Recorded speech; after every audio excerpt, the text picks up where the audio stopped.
My dear students, today we discuss some of the important aspects of the chapter A Hero written by R.K. Narayan.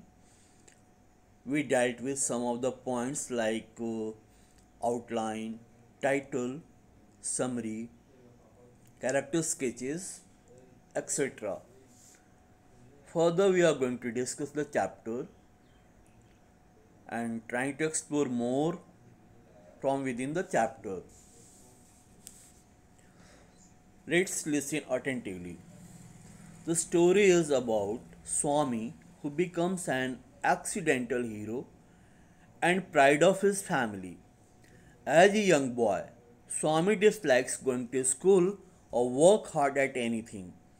He likes to spend time with his friends and hear stories from his grandmother.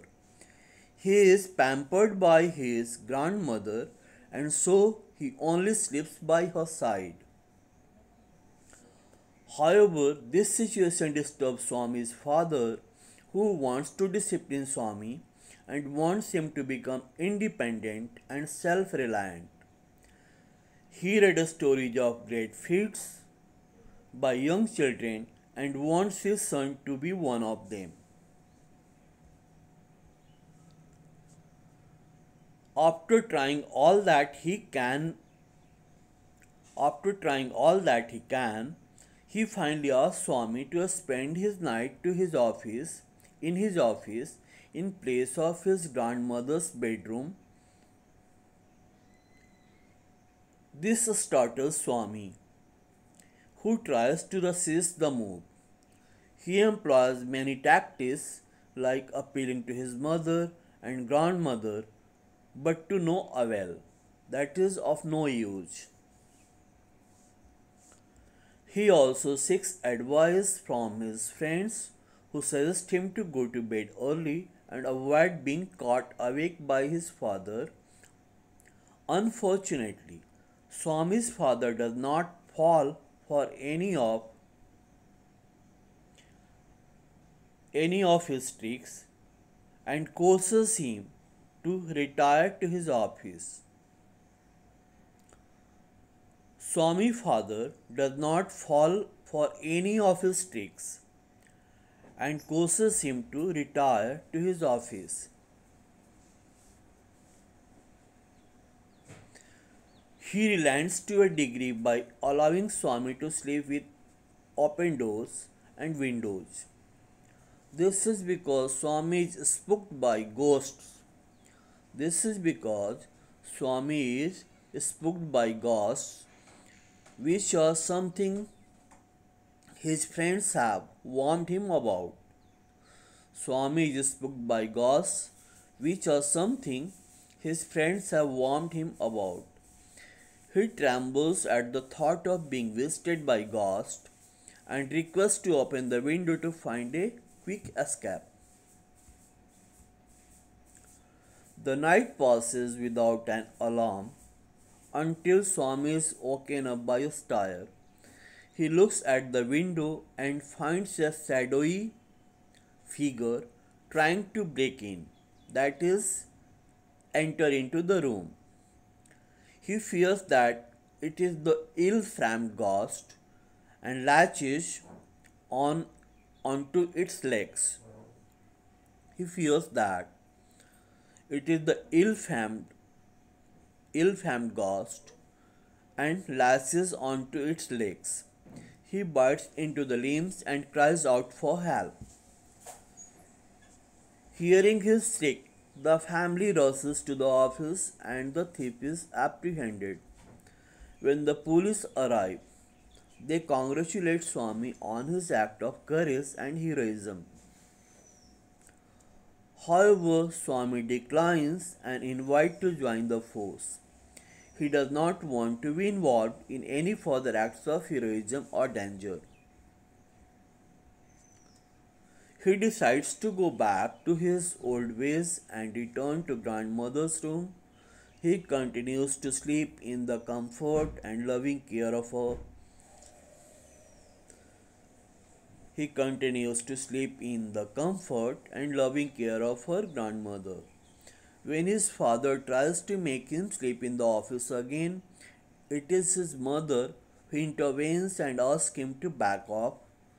She wants to protect the innocence and playful abandon of her child as long as she possibly can.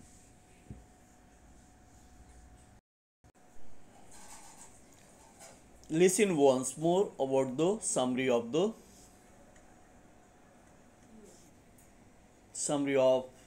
the story A Hero.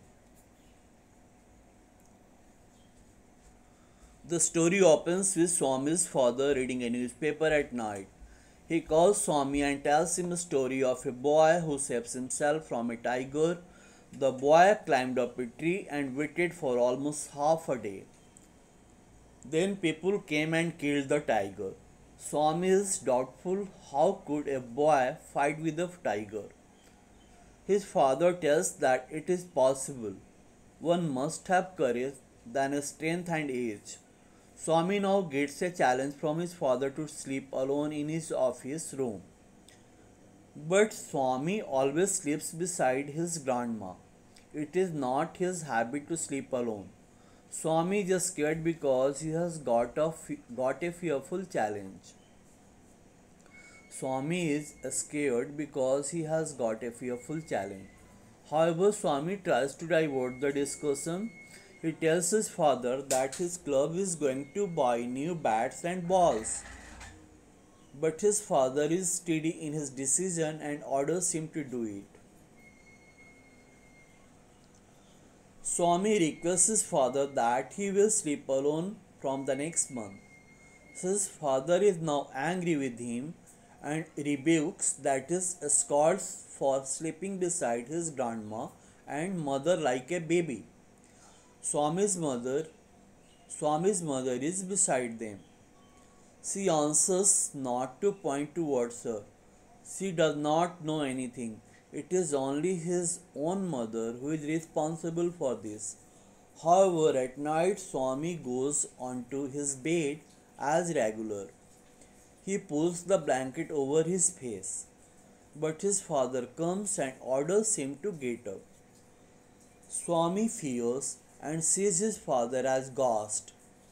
His grandma requests not to disturb him. But his father rolls up his bed and walks towards the office room. Swami hesitates for a moment and finally follows his father. Swami appeals to his father to let him sleep in the hall room. The office room is dirty, but his father rejects. Swami is angry on his father. He hates the newspaper. However, as the night advances, Swami becomes silenced. He remembers all those stories of ghosts and devils. He hears the music of watch, trees, and insects. Swami remembers how once a ghost carried his old friend to Nepal. Then he goes under the bench and tries to sleep. He dreams of a tiger chasing him. He then opens his eyes and puts his hands out to feel freedom. But no one is there. Swami starts sweating with fright. Suddenly he listens that someone is walking down. Swami fears that his end has come. So he crawls out from under the bed. And hugs the person tightly. Swami bites him to cry. Then his father, cook, and a servant enter and catch the person. Thus he becomes a hero. Swami gets respect from everyone. He even gets an offer to join the police. At the end, Swami is freed from sleeping alone.